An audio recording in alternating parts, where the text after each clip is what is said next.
और बड़ी खबर है, अमेरिका ने ईरान पर बड़ा हमला किया है। ईरान पर टॉमहॉक मिसाइलें एक बार फिर से दागी गई हैं। अमेरिका ने बाकायदा वीडियो जारी किया है टॉमहॉक मिसाइल दागने का, और ये तस्वीर आपको दिखा रहे हैं। ईरान पर टॉमहॉक मिसाइल दागी गई है। लंबी रेंज की ये मिसाइल जिसका इस्तेमाल किया गया है, अमेरिका की मिसाइल है। और देखिए जिस वक्त ये दागी गई उस वक्त की तस्वीरें सामने आई है। समंदर से टॉमहॉक मिसाइलों का इस्तेमाल अमेरिका के खिलाफ किया गया। अमेरिका की ये मिसाइल काफी लंबी रेंज की दूरी को मापने में सक्षम, टारगेट को लॉक करके आसानी से नेस्तनाबूद करती है। तो ईरान की खलीफा की मौत का ईरान ऐसा इंतकाम लेगा, शायद ट्रंप को इसका अंदाजा नहीं था। इजराइल और अमेरिका के हमलों पर ईरान का पलटवार जारी है। ईरान लगातार अमेरिकी जहाज को टारगेट कर रहा है और अब अमेरिकी दूतावास पर ताबड़तोड़ अटैक कर उसने अमेरिका के नाक में दम कर दिया। और वहां से जो तस्वीर सामने आई वो बेहद भीषण थी। आसमान में आग के शोले दिखाई दिए। इराक के बगदाद में अमेरिकी दूतावास पर ईरान ने ड्रोन अटैक किया। वहीं हमले के बाद धुएं का गुबार भी दिखा। ईरान ने एक साथ कई ड्रोन दागे जिसे अमेरिका ने अपने डिफेंस सिस्टम में मार गिराया। कई लोग इस इंटरसेप्ट को अपने फोन में कैद करने के लिए सड़कों पर दिखे।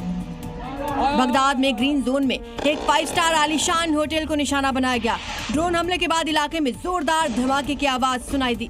दरअसल इन होटल्स में अमेरिकी डिप्लोमेट्स रुकते हैं। ईरान ने उन्हें भी टारगेट किया। हमले के तुरंत बाद इराक में अमेरिकी दूतावास पर भी सायरन बजना शुरू हो गया।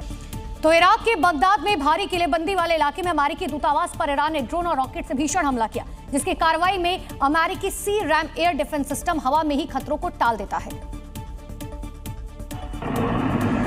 बगदाद का ग्रीन जोन उस वक्त दहल उठा जब ईरान समर्थित गुटों ने अमेरिकी दूतावास को निशाना बनाया। 2 आत्मघाती ड्रोन दाग दिए, लेकिन अमेरिका की सी रैम यानी कि counter rocket artillery and mortar air defence system ने उसे आसमान में नष्ट कर दिया। जैसे ही ईरानी ड्रोन अमेरिकी बेस की ओर बढ़े, वैसे अमेरिका का सबसे भरोसेमंद एयर डिफेंस सिस्टम एक्टिव हो गया और हवा में खतरे को खत्म कर दिया। यह America C RAM air defence system है जिसने ईरानी ड्रोन को ढेर कर दिया। रात के अंधेरे में हुए इस ड्रोन हमले को सी रैम एयर डिफेंस सिस्टम ने नाकाम कर दिया। हालांकि हमले के बाद इलाके में सुरक्षा बढ़ा दी गई है। दूतावास में भगदड़ जैसे हालात बन गए।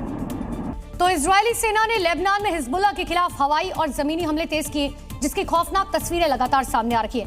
राजधानी बेरूत समेत कई हिस्सों में सक्रिय और इजराइल पर हमला करे हिजबुल्लाह के ठिकानों को ध्वस्त किया गया। ईरान के सुप्रीम लीडर अली खामेनी के मारे जाने के बाद से ही इजराइल के टारगेट पर हिजबुल्लाह आ गया है। नेतन्याहू ने हिजबुल्लाह पर कार्रवाई के निर्देश क्या जारी किए। आईडीएफ ने लेबनान को अपने धमाकों से दहला कर रख दिया। इजरायली फोर्स के निशाने पर बेरूत और दक्षिणी लेबनान लगातार बना हुआ है। इजराइल ने लेबनान में बड़ी स्ट्राइक करते हुए रिहायशी बिल्डिंग पर हमला बोल दिया, जिसके बाद चंद सेकंड में पूरी की पूरी बिल्डिंग किस तरह जमींदोज हो गई, देखिए।